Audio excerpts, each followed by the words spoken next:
Hello and welcome to the dinner table. What's up? How are you guys? Good. How are you? Regular. We're Wednesday morning today. I know, Yeah, Wednesday morning. Yeah.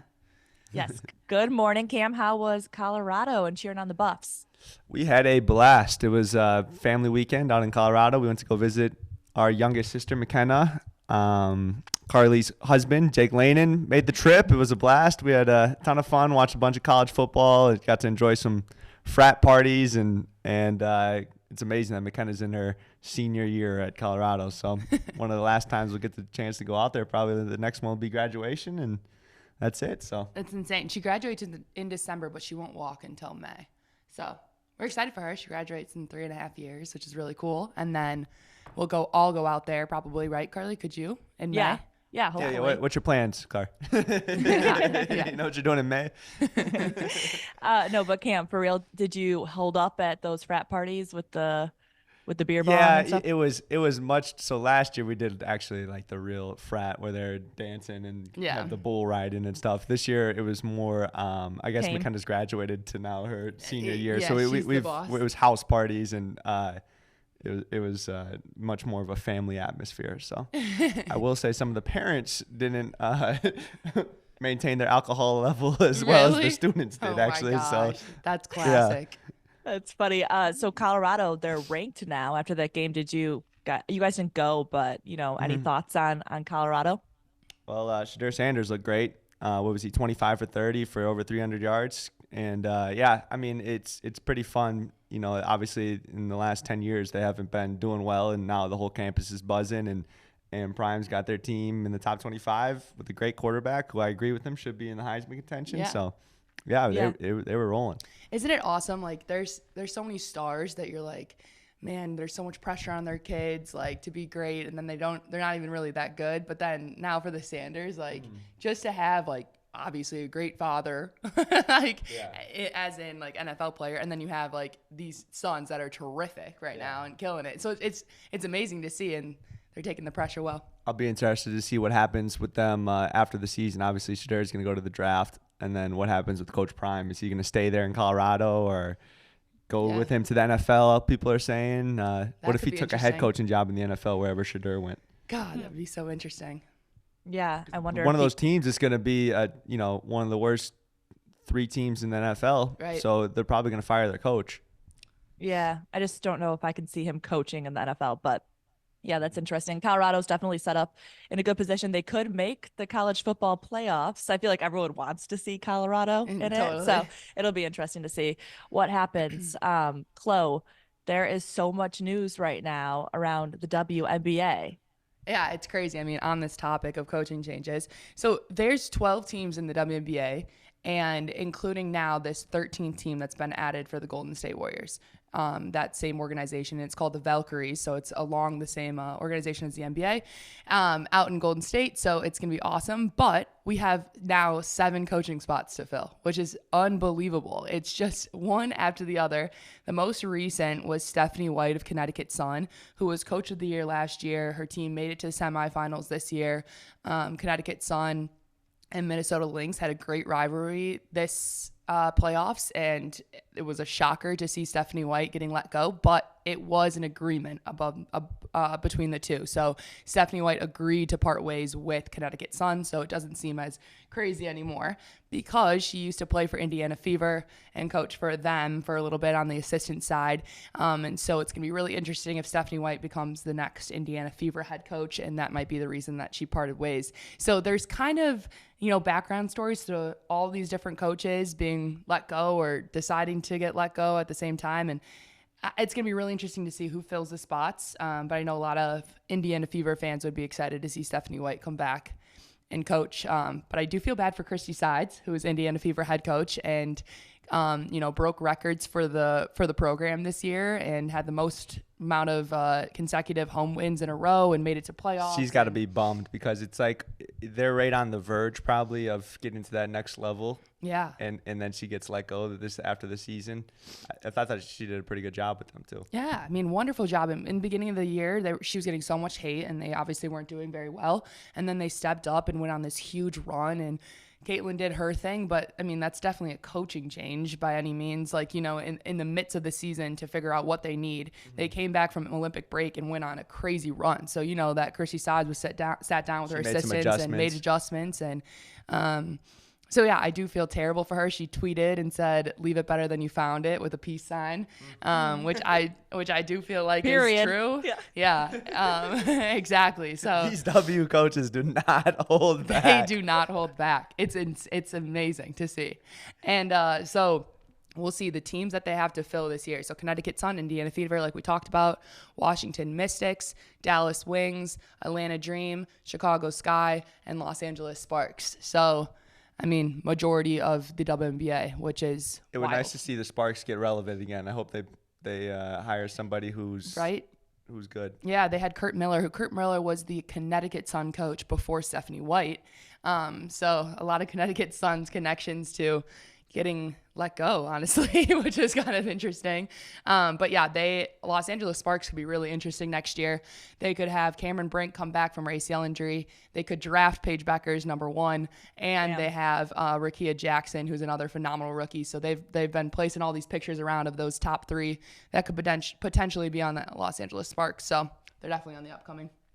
Yeah, and the Milwaukee, I should say Bucks, but it would be named something else. But put in a bid to have Milwaukee Doe.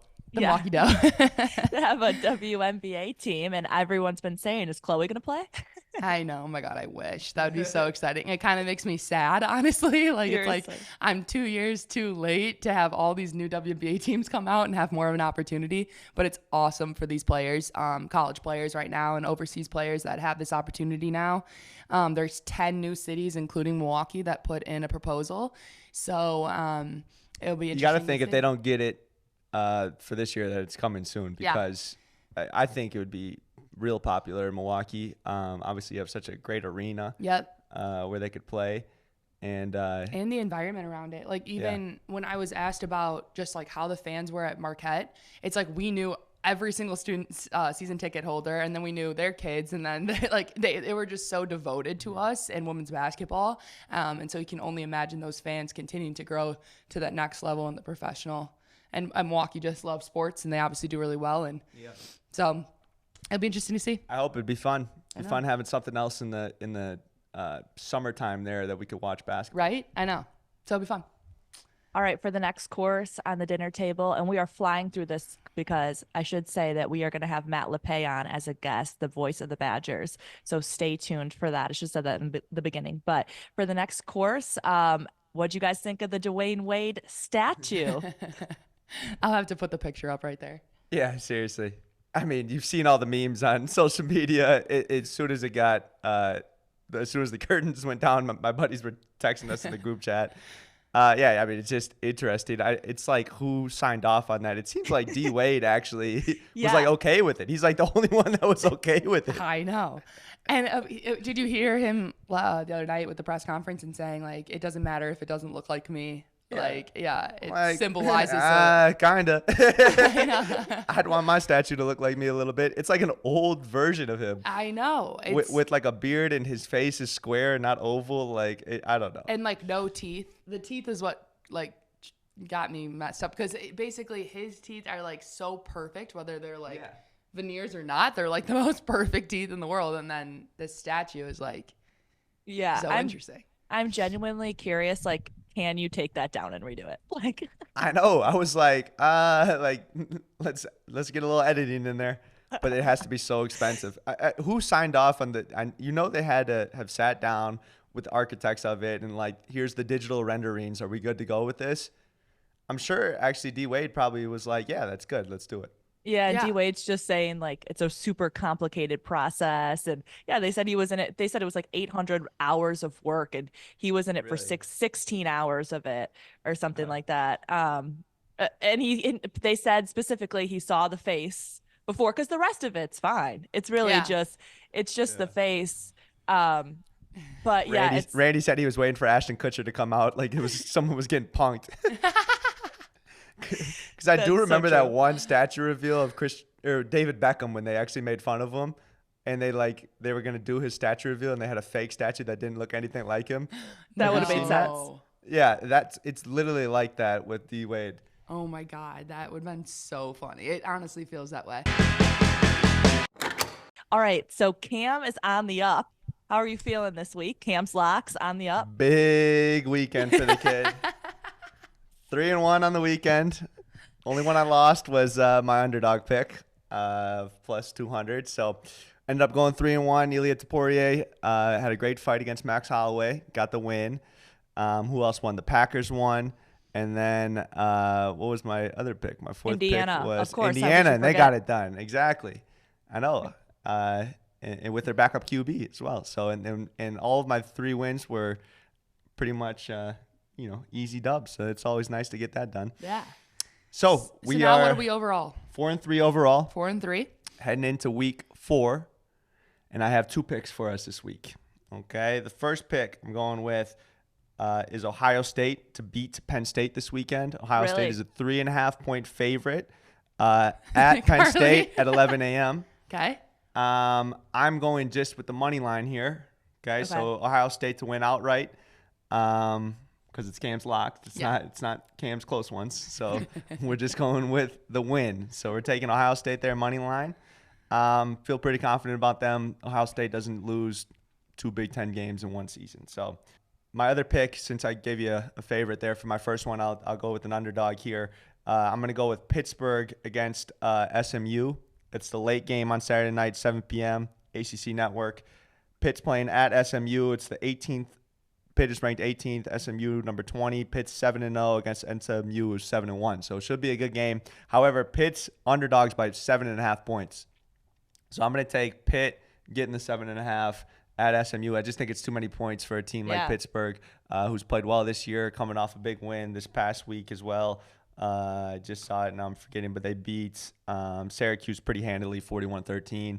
They have a bunch of okay wins on the year, and SMU hasn't really played anybody. They beat Louisville and Florida State, and then they lost to BYU, who was their best game. So I think it's gonna be a close one. Pitt may not win, but I think they're gonna cover the 7.5. We are now so excited to welcome in the voice of the Badgers, Matt Lepay. Matt's been doing this since 1994. Matt, thank you so much for joining us to talk Badgers. I had dark hair when I started this, so now that was 1994 was a long time ago. But happy to be on with you all. This is fun. Now we're gonna have to pull up that image, Matt, of the dark hair you.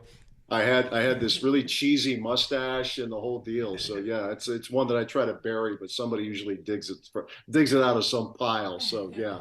Oh, we need to find that. This is the busiest time of year for you because football is in full swing and the basketball team starts tonight in an exhibition against River Falls.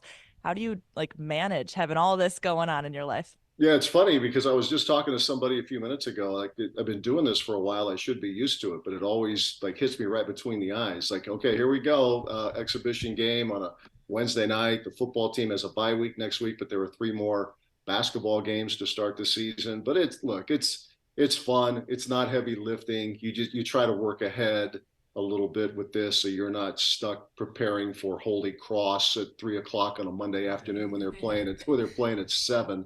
But as long as you stay ahead of it a little bit, then it's fun. I mean, this as a broadcaster, the more you prep before the actual game should be the fun part.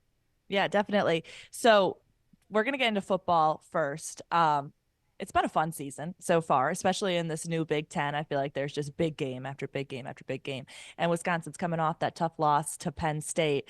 They had them right where they wanted them going into the fourth quarter, leading going into the second half.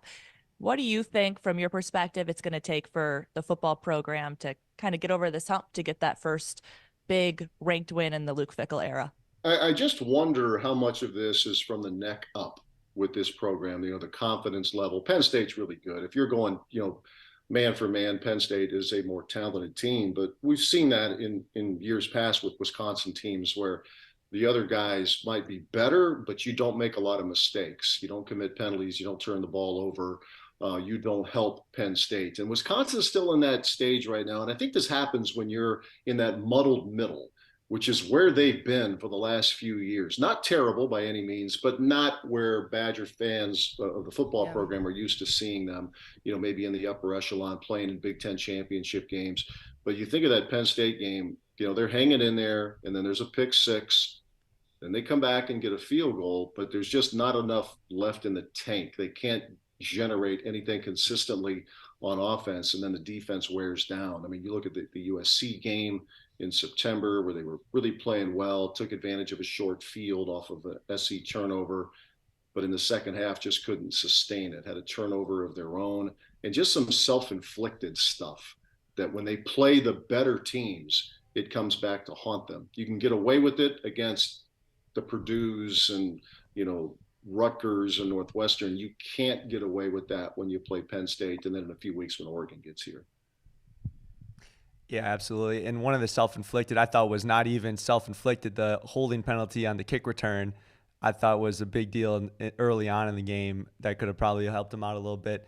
A lot of stuff that I was seeing, and when I watched the game, people were saying they started off the second half pretty conservative. There's a lot of talk about Wisconsin and what's their identity this year. What do you think Wisconsin football needs to do in terms of, like, do they need to become a more passing? I know they're trying to become a more passing team with Longo at the offensive coordinator, but their identity in the past has been heavy run.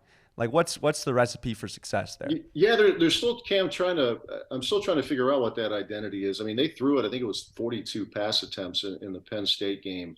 But even in the years, I mean, you go back to when Paul Chryst was the offensive coordinator, Brett Bielema was a coach, 2010, 2011, they averaged better than 40 points a game in those years. They were still a run-oriented team, but they could hurt you passing the ball. Scott Tolzien the one year, and then Russell Wilson was just electric in 2011. I think they want the identity to be balanced, and that doesn't mean 50-50 run pass. It just means when you need to be able to run it, you can. When you need to be able to pass it, you can. And against the better teams that they've faced on their schedule, not just this year, not just last year, but the last few years, they haven't been able to do that. The opposing defensive coordinators haven't respected the passing game a whole lot. So they could zero in on Braylon Allen, and he did a great job, but it was tough for him against some of the better teams. So I think Fickell always talks about, the identity is still to be physical. He was an old nose guard, so it makes sense. But it's still a work in progress with what they, at times they can be really good and show great balance, but just not consistently enough to get out of that middle of the pack that they've been in for a while. Now heading into Oregon, do you think they're heading in the right direction with this? And I know it's a work in progress, but I think so, Chloe. And I try to look at this a little bit more, without the Badger goggles, because in the moment you get frustrated thinking, man, you're close. The Penn State game was gettable, and they just couldn't get over the hump there. The feeling that a lot of us had going into this season was that Wisconsin could have a very similar, if not identical, record to last year, but be better because of the caliber of opponents that they're playing. And I think that's the case. I think this year's team is better than last year's. I think collectively there is a little bit more talent. But it's an inch by inch. I mean, we all know how this works. It is so much in the moment. I always say in college football, you get 12 final judgments from fans and media. I mean, every week you're either great or you should fire everybody and bench this guy, that guy.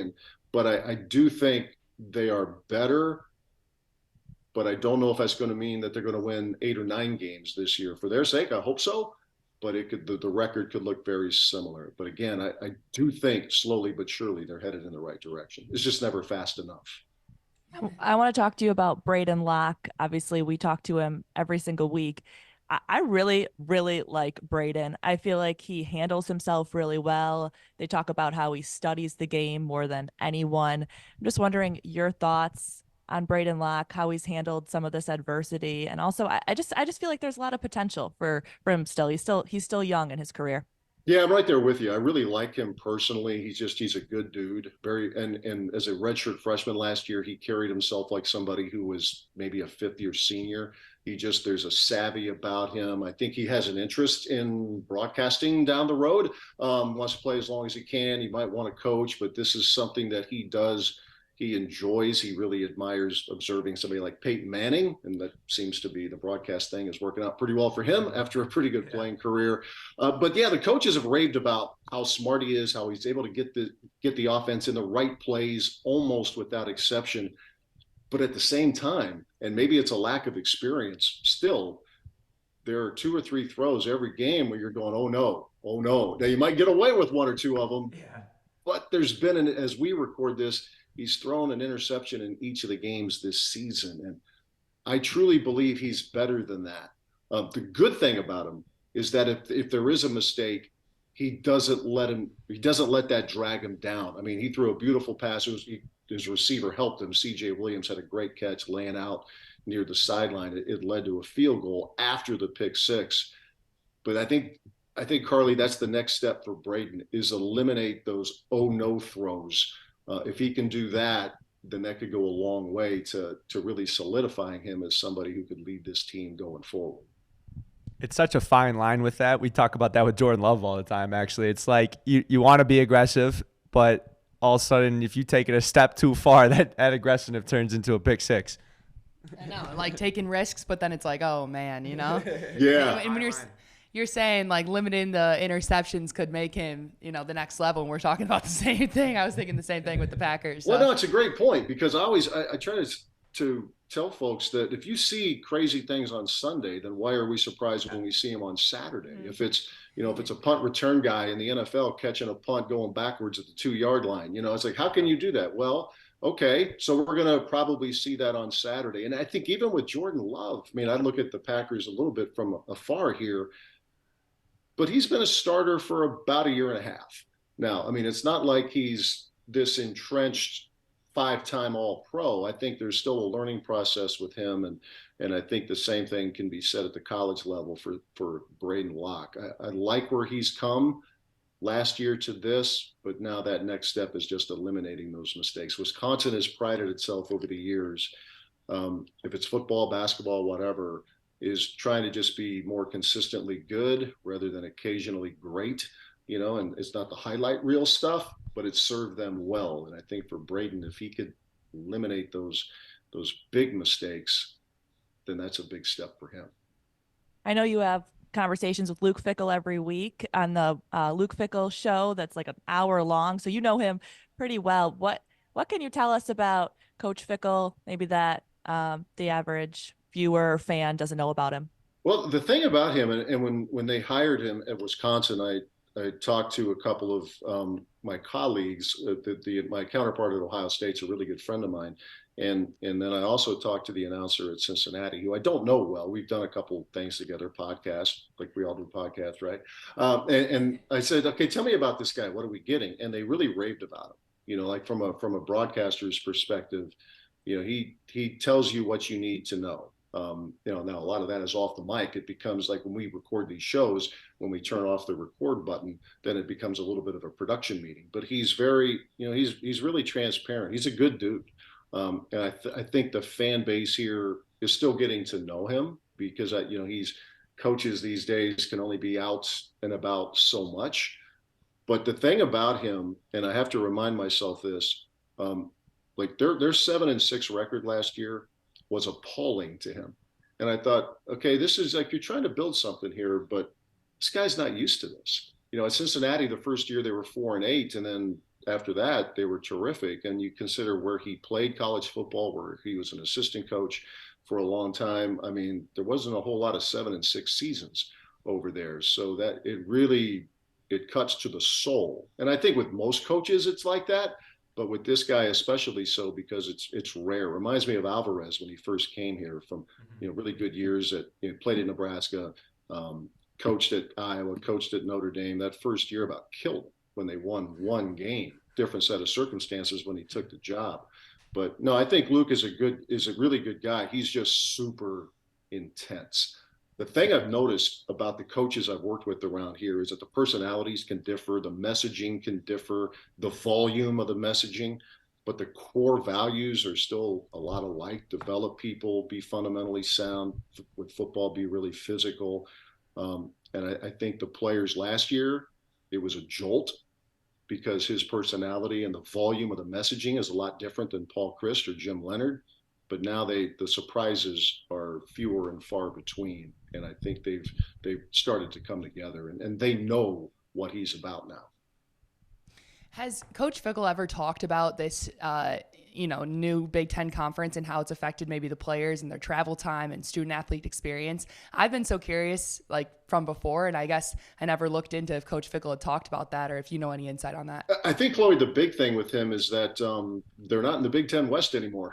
If this was last year, I don't know where with the 4 West Coast schools, I don't know how you place East-West, but they'd be tied for first. With a 3-2 record, they'd be tied with Illinois. And now with it going 1 through 18, that's the biggest thing without the divisions. And, they play Alabama out of conference, and, their home schedule is really attractive for the fan, really challenging for the coach and the player.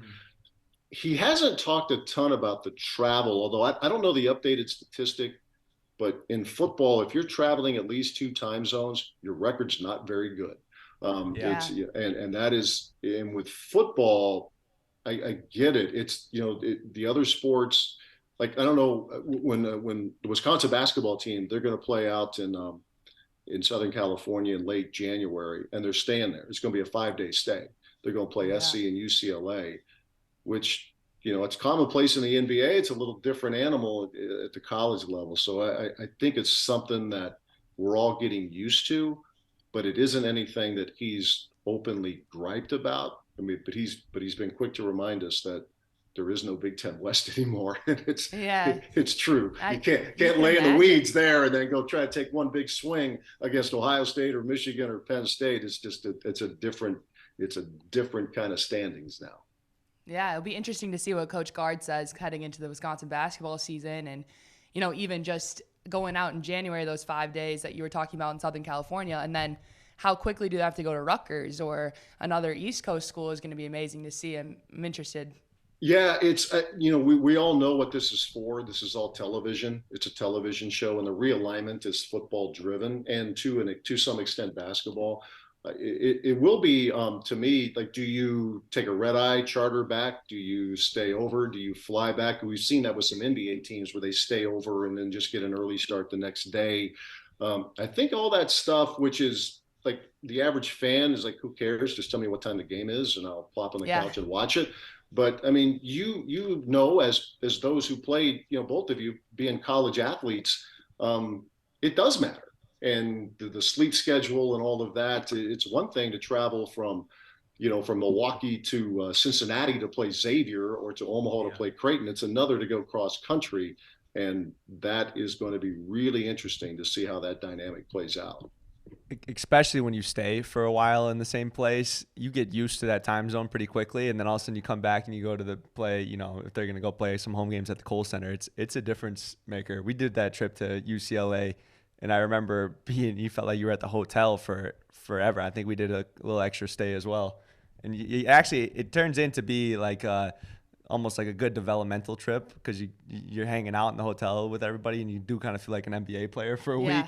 So that'll be an interesting week for Wisconsin. We'll have to check back in on that. I know. They'll definitely grow as a team like you're mentioning, but I couldn't imagine the school. That's what I'm thinking about in my head, because, these academic advisors for the team are going to be, on check because going out to California, now you're 2 hours, behind. Yeah. So then, I can't even imagine turning in homework. I could get all into this, man. Yeah. No, it's true. And it's real because, Marquette's a really respected university. Wisconsin's a really respected university, and it's a lot of online stuff now with athletes or the student population, but still you have to keep up with it. You have practice, you have the film sessions, you have the training tables, all of that stuff, and it is a challenge and one that you two know about.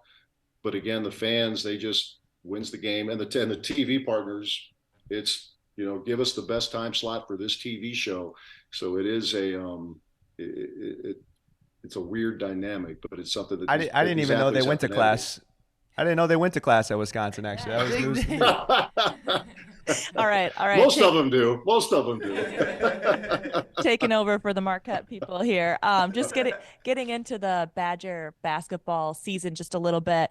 They're not picked very high in the preseason rankings of the Big Ten, but you can't count out a Greg Gard team ever, is what we've all learned, right, Matt? Yeah, they're better off, I think, around here when they're picked low. When they're picked, it's 10th, 11th, 12th out of the 18 teams, um, which to me leads to a really fascinating question. I want to be the one asking you all the question, Yeah. because I know in the Big Ten, winning a conference championship is huge. Maybe because it hasn't won a national title in 20 going on 25 years. But what would you look back more fondly on? And I'm talking about men's basketball here specifically with Marquette last year finishing third, not winning the conference tournament, but going to the Sweet 16. Or 2 years ago, preseason picked near the bottom.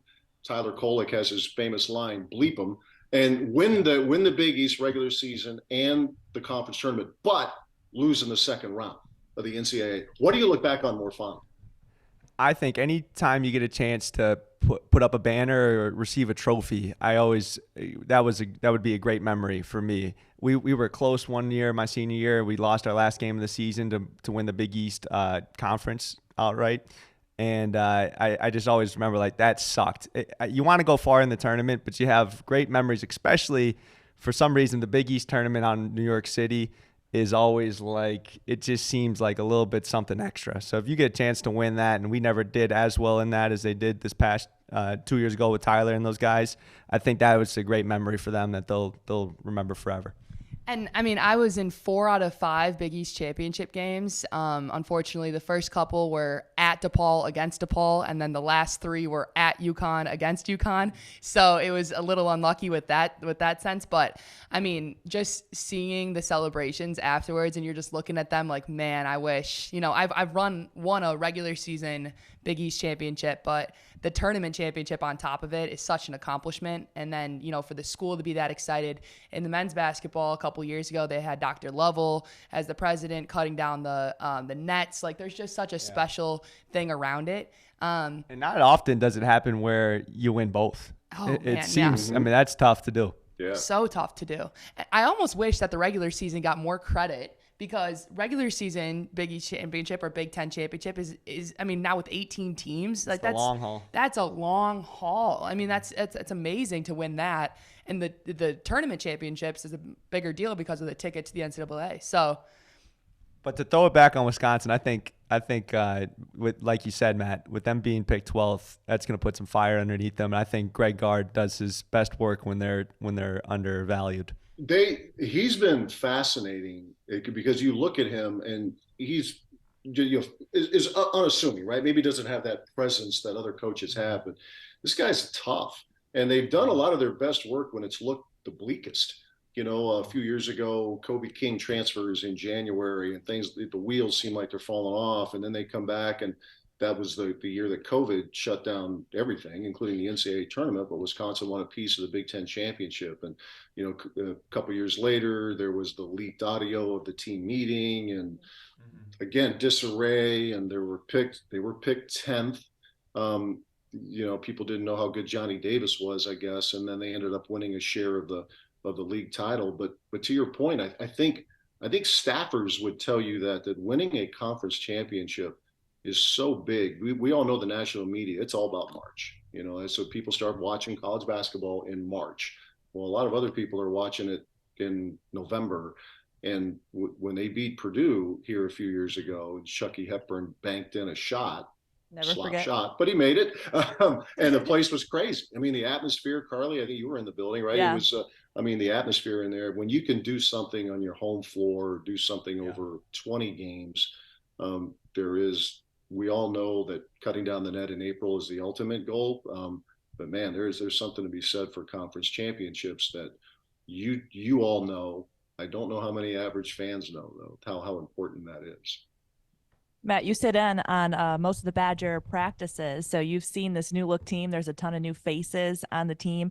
I know Coach Gard is pretty high on John Blackwell, but does he stand out to you, and does anybody else really stand out to you as someone who's going to make a big impact this season? Yeah, I think someone I know that they really want to make a big impact is Stephen Crowl, who's been good in his career. He averaged about 11 or 12 points a game, 7 rebounds plus. He'll get a couple of assists too. But I think they're looking for him to really become even more assertive, demand the ball. He can shoot it too, and there are times where he might get a little bit tentative. And there were a lot of good bigs in the Big Ten last year, and even a couple out of conference that he faced. But they're looking for him to make that next step. Blackwell, they gush about. He was a big reason why Connor Recegian didn't play last year. Now Connor was also dealing with a back issue that got him behind schedule a little bit. But this is the unknown with Wisconsin, and to me, the unknown with the Big Ten and probably every other league. Because of the number of transfers, the number of new faces. I mean, Marquette's might be the only power program that didn't lose anybody to the portal. If I have that fact right, they're one of the one of 4 teams, and the other 4 teams are not a high level. Yeah, I mean, it's it's not if but when, and maybe it's never at Marquette. Who knows? But I think with Wisconsin, with particularly the last couple of years, it peaked at the end of January. And then guys got banged up, and then things went sideways. This is a year, not just with Wisconsin, but with any number of teams in the Big Ten, where it's going to take a while to gel. And maybe for the Badgers, it all comes together when you get into February and beyond. It's going to be really interesting with these 3 transfers: Cameron Hunter, Xavier Amos, and John Tonje. Tonje is slated to start, at least to start the year. But how much these guys are going to understand all the concepts, what they're doing offensively and at the other end of the floor, and how long is it going to take to gel? I don't think it's going to happen right away. Yeah, I remember when Wisconsin played Marquette last year, Max Klesmet was hitting all the corner threes, and you're like, who the hell is this guy? And then he turns into a great player in the Big Ten. That's what's going to happen with all these new faces again this year for Wisconsin. As Matt's going through it, I'm already envisioning it, and I'm like, it just better not happen. When do we play him? December 4th? December 7th, maybe? Yeah, something like that. First Saturday in December. You had the game winner over there a couple years ago too, right? In overtime with Pfizer. You guys love you some Max Klesmet, don't you? Oh man, Max, and then Chucky was on fire in the first half, gets injured for a bit, and then still came back and caught fire again. I remember exactly where I was watching that, steaming. Those games they're so much fun, and I always like them in Milwaukee because it just seems like there's a little extra juice. Because I know how much y'all love the Badgers over there, so but it's been fun because the programs for a while now both have been good. I mean, Marquette's been it's been a little better the last couple of years, but I mean, I've been doing this long enough, and there were some years where maybe that wasn't the case. But I've always thought it's good for basketball. Yeah, the Badgers always figure it out, so they'll get it together and be a great team. And I honestly like the pick 12. In my eyes, I would love to be picked 12th. So I think that's gonna be good for them. Especially from a coach's standpoint too. Sometimes you get picked in the top 3 or something. You come in a little big-headed. Yeah. When you're 12th, you're gonna be listening to the coach a little bit more, buying into the system a little more. Absolutely. Yeah, that's true. They're really good at creating an enemy around here, even if they have to make it up. But this time they probably don't if they're picked to finish 12th. True. So we know Matt has a busy day ahead of him, but Chloe has one last fun question for you before you go. Yeah, I'm curious, what is your favorite call football, and then favorite call for the basketball team? All time? All time. Oh wow, that's a tough one. I think more of moments, because I'm one of those nitpickers. If I listen back to some call I have, and I could have done this better. I could have said this, that, or the other. But with basketball, it was in the Final Four, coming up on 10 years ago now. They're playing Kentucky. Kentucky's unbeaten. They had lost a heartbreaker to Kentucky the previous year.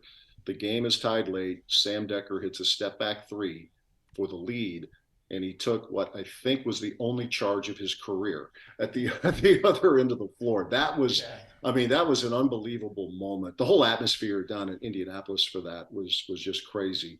that would be at the top of my list, I think, for basketball. For football, that is, I guess.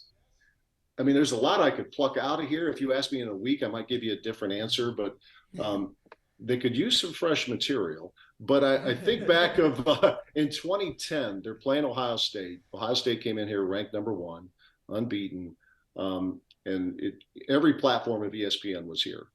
National media was all over the place. It was a circus.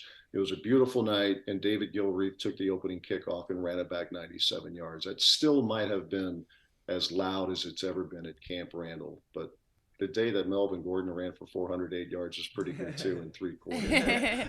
I'd lean to the Gilreath just because that whole week was so over the top with the big game atmosphere, and knowing Wisconsin had a chance to win that game, and the way it started was pretty amazing. But I always say, hopefully the best is yet to come. Yeah, absolutely. I love that. Matt, thank you so much. You are one of the best, and we so appreciate you coming on our podcast and taking the time out of your very busy schedule. I appreciate it. Appreciate being on with you, and I have a ton of respect for all of you, the Marotta family. So, Carly, we'll see you at the Kohl Center probably tonight. So, yeah, I'll see you in a couple hours. All right, take care. Thank you so much. Thanks for having me. Thanks for having me. Thanks, Matt. Thanks.